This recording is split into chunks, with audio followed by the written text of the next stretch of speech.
Friends, ముందుగా video start చేసే ముందు 10వ తరగతి పరీక్షలు రాసే స్టూడెంట్స్ అందరికీ కూడా నేను ఆల్రెడీ ఒక వీడియో అనేది మీరు ఎగ్జామ్కి వెళ్ళినప్పుడు అక్కడ మీకు ముందుగా ఒక ఓఎంఆర్ షీట్ అయితే ఇవ్వడం జరుగుతుంది.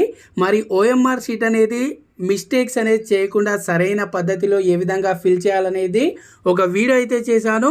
ప్రతి ఒక్క స్టూడెంట్ కూడా తప్పకుండా ఆ వీడియో అనేది చూడండి. ఆ వీడియోకి సంబంధించిన లింక్ అనేది ఎండ్ కార్డ్స్లో ఇస్తాను. సో మరి 10th క్లాస్కి సంబంధించి ఎగ్జామ్స్ రాసే స్టూడెంట్స్కి అయితే ఒక గుడ్ న్యూస్ అయితే రావడం జరిగింది. ఇక్కడ చూడొచ్చు, టీఎస్ 10వ తరగతి వార్షిక పరీక్షలకు 5 నిమిషాలు ఆలస్యమైనా సరే విద్యార్థులను అనుమతించాలని నిర్ణయించినట్టు ఎస్ఎస్సి బోర్డు తెలిపింది. ఆ తర్వాత వస్తే పరీక్ష రాసేందుకు అనుమతించబోమని స్పష్టం చేసింది. ఈ నెల 18 నుండి 10th పరీక్షలు అయితే జరగనున్నాయి. కాగా ఇంటర్ పరీక్షలకు 5 నిమిషాల నిబంధనను అమలు చేసిన సంగతి తెలిసిందే.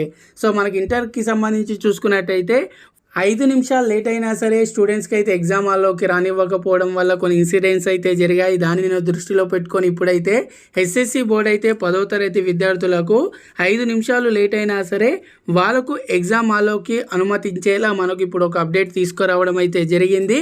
సో కానీ నేను స్టూడెంట్స్ అందరికీ కూడా చెప్పేది, ఎప్పుడైనా సరే మీరు అందరూ కూడా ఎప్పుడైనా సరే ఎగ్జామ్ సెంటర్కి 1 hour, half an hour before మీరు రీచ్ అయ్యేలా చూసుకోండి. 5 మినిట్స్ లేట్ ఆలోచిస్తున్నారు కదా అని నిదానంగా వెళ్ళొచ్చని అయితే ఆలోచించకండి. ఎందుకంటే అది మీకే ప్రాబ్లం అవుతుంది. ఖచ్చితంగా ప్రతి ఒక్కరు కూడా మీరు మీ ఎగ్జామ్ సెంటర్కి 1 అవర్ లేదా హాఫ్ అన్ అవర్ బిఫోరే వెళ్ళేలా చూసుకోండి. అలాగే ప్రతి ఒక్క స్టూడెంట్ కూడా ఎగ్జామ్స్ అనేది బాగా రాయాలని అయితే కోరుకుంటున్నాను. అలాగే వీడియో ఎండ్ స్క్రీన్లో ఇస్తున్నాను. ఇక్కడ చూడండి, ఓఎంఆర్ షీట్ అనేది ఏ విధంగా ఫిలప్ చేయాలనేది ఈ వీడియో ప్రతి ఒక్కరు కూడా తప్పకుండా చూడండి. Thanks for watching. జై హింద్.